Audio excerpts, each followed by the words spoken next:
Now, the thing is, one thing that's concerning here is the traditional vaccines, where you give basically a mushed up dead virus. You give an antigen to produce an antibody response, an immune response.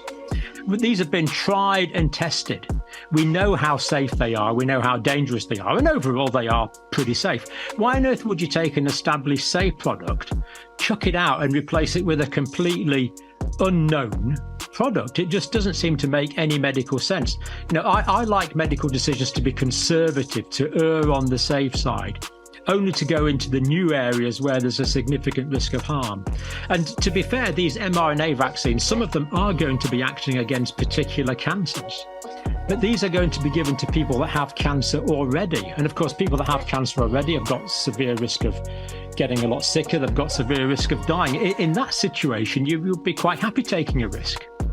But when you're talking about a healthy person who hasn't got cancer and hasn't got a disease, and you're talking about intervening in their lives, then that actually takes quite a lot of audacity to intervene in a perfectly healthy person. It was an expensive but fantastic product, and sometimes you pay a bit extra for quality. If you pay peanuts, you get monkeys. If you pay cheese, you get mice.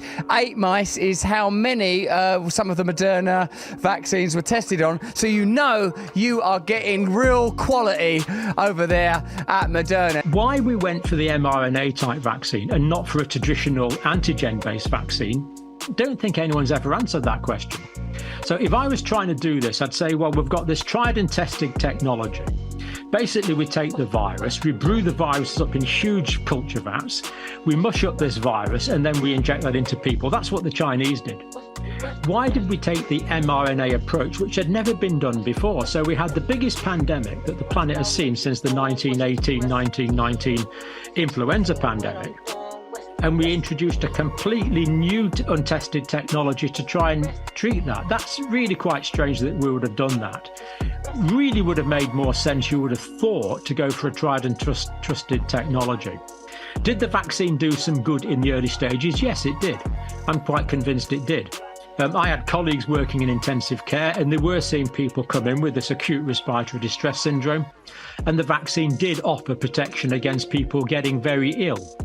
Did the vaccine offer protection against spread? Well, it did a little bit to begin with.